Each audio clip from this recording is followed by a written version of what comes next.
Balita Nationwide. Balikan natin mga kabrigada itong usapin sa budget para ho sa 2026. Sisiguruhin daw na tugma sa pangailangan ng mga mamamayan ayon sa ating bagong House Speaker. Brigada Haji Camino, ibrigada mo! Brigada.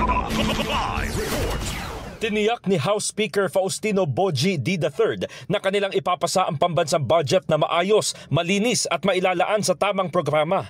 Sa kanyang talumpati matapos mahalal bilang bagong speaker, sinabi ni D na bawat sentimo sa ilalaang budget ng bawat departamento ay sisiguruhing tugma sa pangangailangan ng mamamayan. May mga hakbang na anyang ipinatupad upang gawing mas bukas ang proseso ng budget at paiigtingin pa ito.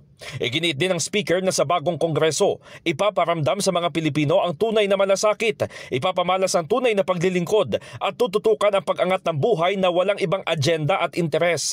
Mababatid na ngayong 20th Congress, nagpatupad ng mga reforma sa budget process ang Kamara tulad ng pagbibigay ng access sa civil society organizations na makalahok sa budget deliberations. Gayon din ang pagsasapubliko ng Bicameral Conference Committee kung saan tatalakayin ang magkaibang bersyon ng panukalang budget.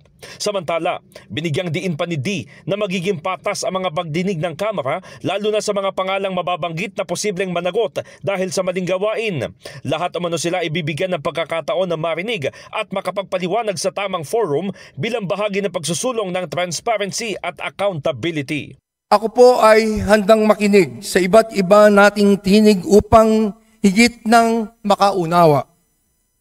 Nakahanda po ang aking bisig na makipagtulungan kanino man alang-alang sa ating bansa. Mula noon hanggang ngayon, ako po ay walang pinipiling kulay. Lahat ay mahalaga. Lahat ay may maaaring maiambag upang magampanan ang ating mandato bilang kinatawan ng ating pong mga mamamayan. In the heart of changing lives, ako si Brigada Haji Camino ng 105.1 Brigada News FM Manila, the Music and News Authority. Brigada Balita. Ang bahaging ito ay hatid sa atin ng Yumivit ES3 Syrup. Simulang tuparin ang pangarap ng iyong anak. And stunting now,